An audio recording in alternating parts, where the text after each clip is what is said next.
témoignage au Seigneur.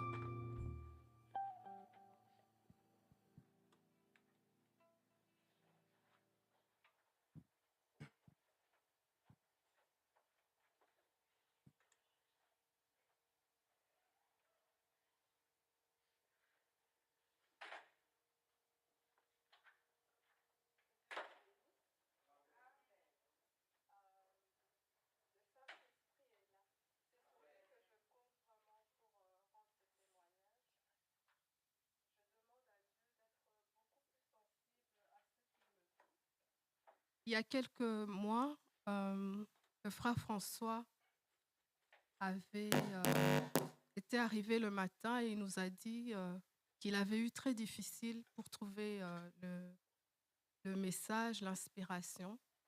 Et cette nuit-là, moi, je m'étais réveillée et la première chose qui m'est venue à l'esprit, c'était lui.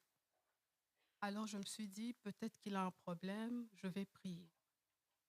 Et j'ai prié. Quand je suis arrivée le matin, il a rendu ce témoignage qu'il avait eu son message que le matin.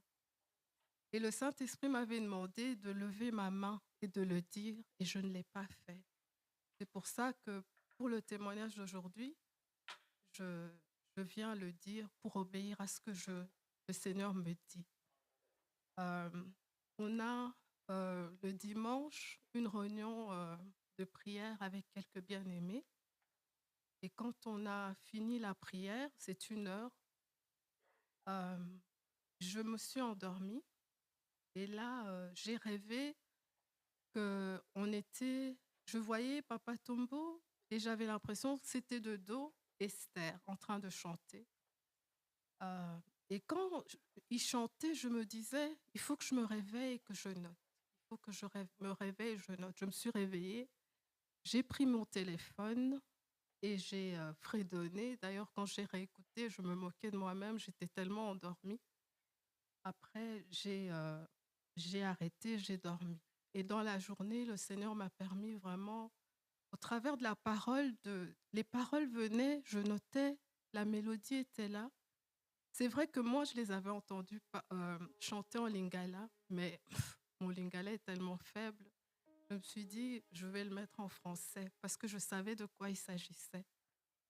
Et donc, c'était juste pour dire que, alors, je me disais, pourquoi est-ce que j'ai cette inspiration? J'étais dans ma cuisine, je me vois encore en train de me dire, pourquoi est-ce que Dieu me donne ça?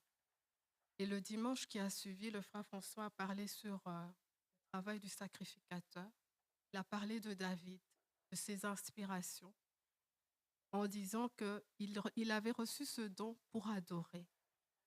Et n'eût été ça, j'aurais plutôt donné ces cantiques en douce, peut-être à la chorale pour chanter, mais Dieu voulait que je témoigne que c'est lui qui lit les pensées du cœur. Parce que j'étais dans ma cuisine, je ne l'ai pas exprimé à voix haute. Quand j'ai dit pourquoi est-ce qu'il me donne ça, et lui, il a répondu à ma question. Ainsi, c'est pour ça que je suis là. Et le cantique que je vais chanter, c'est pas celui-là, c'est un autre. Et celui-là, il est venu toujours après l'heure de prière avec les frères et les sœurs. Il y a des moments où je ressens comme si les paroles que j'ai ne suffisent pas pour chanter Dieu, pour le prier. Et des paroles montent dans mon cœur, une mélodie, et c'est ça que je vais chanter. Je vais chanter avec Yann, que je demande au Seigneur de bénir cet enfant et de faire en sorte qu'il serve le Seigneur en esprit, en vérité. Et je pense aussi à David.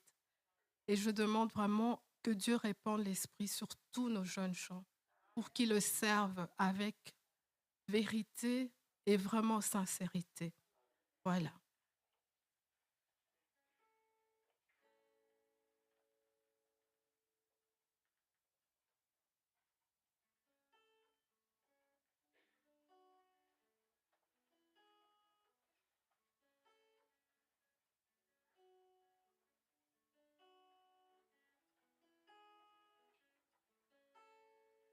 Garde ton cœur plus que toute autre chose, car c'est de lui que viennent les sources de vie.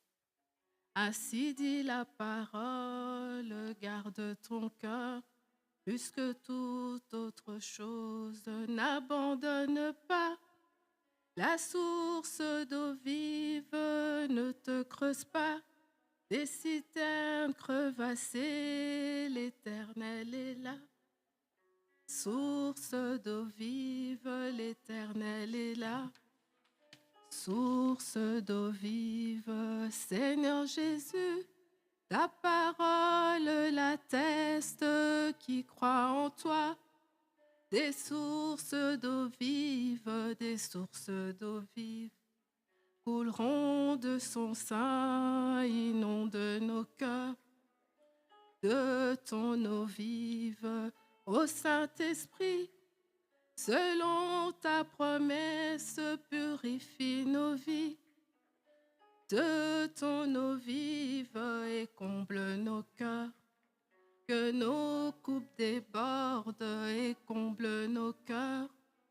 Que nos coupes débordent, répand ton esprit sur toute chair, que nos fils et filles prophétisent, que nos vieillards aient des songes, que nos jeunes gens voient des visions. Seigneur Jésus, c'est notre prière, remplis-nous donc de ton Saint-Esprit, toi que le Père exauce. Exauce toujours, qu'il nous réponde encore. En ton nom Jésus, toi que le Père exauce. Exauce toujours, qu'il nous réponde encore. En ton nom Jésus, gloire à Dieu.